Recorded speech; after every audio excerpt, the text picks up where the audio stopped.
Hello and welcome to Property TV's This Week. My name's Stephen Galpin and with me today is Andy Wood, who's MD of ETC Tax. Welcome, Andy. Hi, Stephen. You might know we've done programmes together on Property Question Indeed, Time, and one of my pet hates is government interference in the housing and even the rental market. And of course we've got this latest business of Section 24 tax changes, which by my calculations are going to make very many ordinary landlords be paying probably 10 or 15 times as much tax as they ever were before. Yeah. Now, in a minute, I'm going to ask you just to run through, for the benefit of our viewers, how that works. But I mean, surely this isn't good for encouraging people into the rental market and helping with our housing situation. I think that's absolutely correct. In terms of what the rationale behind it, I'm with you. I'm not entirely clear. I think it might be called a tax grab. Yeah, that's very cynical. But it's very difficult. I think for many landlords, particularly smaller landlords, it will completely change the economics of running a portfolio of properties. Some people have suggested to me that's entirely the reason behind the changes, but that doesn't change the analysis that it'll be uneconomic for many.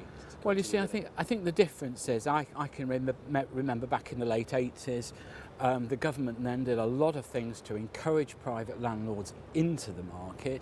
It would now seem the government really want these smaller private landlords to go away. I think they're calling them accidental landlords now, to go away and sort of replace the stock by encouraging institutions into investing into the sort of buy-to-let market. But that's going to be a very long and painfully slow process.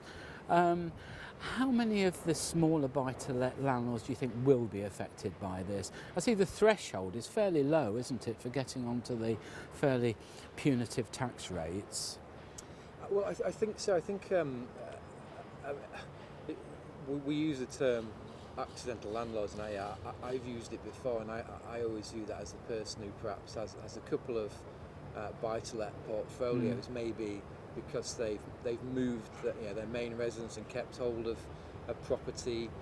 Maybe they've inherited a property, and as a result of that, they may have used that asset to take out borrowings and buy another property or go on a cruise around the world. I think it's the changes for people at that level are significant. I think a lot of people who are in that position are probably just going to say, you know what, I can't be bothered anymore. Yes. It's probably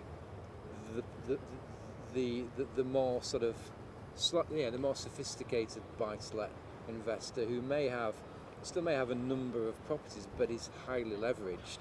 Yeah. So a lot of borrowing on their property portfolio, who is going to be most affected by it, and particularly where they may have had years where when you look at the net profit, so generally speaking for a business we only look at net profit, but that net profit is created by a large deduction for interest in previous years, so it's kind of kept them under the higher rate radar. They're going to be the ones who suffer when these changes are fully implemented. Okay, well look, there we are. Government, have a think about this. We need to encourage landlords, not discourage them. Thank you for watching. See you next time on This Week.